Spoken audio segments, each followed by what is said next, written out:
The Senate is getting back to Washington and getting back to work today amid big questions over another relief plan that could include billions for states trying to keep their budgets afloat. Let's talk about this now with Greg Valliere, Chief U.S. Policy Strategist at AGF Investments. So, Greg, good morning to you. Does Congress really have the appetite to do this? I mean, especially after Mitch McConnell said the states should just go bankrupt. Well, it's a mess, frankly. I thought a month ago, on the first Monday of April, I was astonished to see how unified Congress was. I mean, they were determined to do whatever it took to keep the economy from going into a depression, and they did some really good work.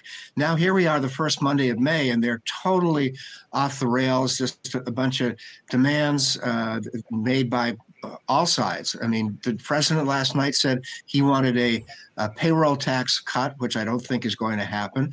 Nancy Pelosi is saying she wants $1 trillion for state and local governments.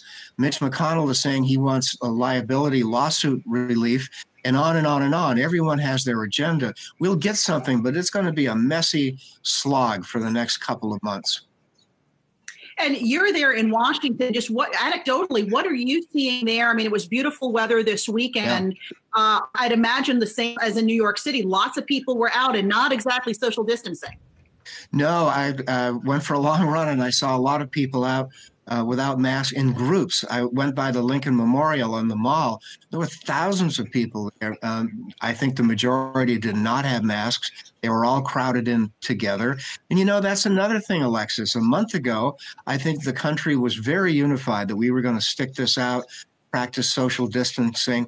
But over the last week or so, you see that fading. And I think the bottom line here, sadly, is that a V-shaped recovery looks increasingly unlikely, with, I think, a lot of people afraid to go to malls because people aren't practicing social distancing and because Congress is so dysfunctional right now. Greg, what do you think lawmakers could push through in terms of stimulus ahead of the election? Well, there's going to have to be something for state and local governments. Maybe the Fed does it. And by the way, that's one of the good things that's about the same now as it was a month ago. The Fed gets very, very high grades, in my opinion. So, yeah, I think we could get state and local government aid.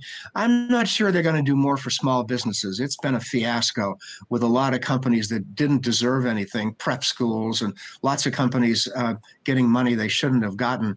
But I think there'll be almost definitely a big chunk of money for state and local governments. Greg, what do things look like for President Trump as we get closer to that November election? What are the latest polls telling you about how people feel about how he's handling this pandemic and how his administration is handling it? Well, I tell you, Alexis, his numbers aren't great. They've slipped. They're not in the danger zone. His approval rating is still sort of mid-40s. That's where he's been for the last 3 years, but people don't give him high grades, and maybe his numbers have come up a little in the last few days.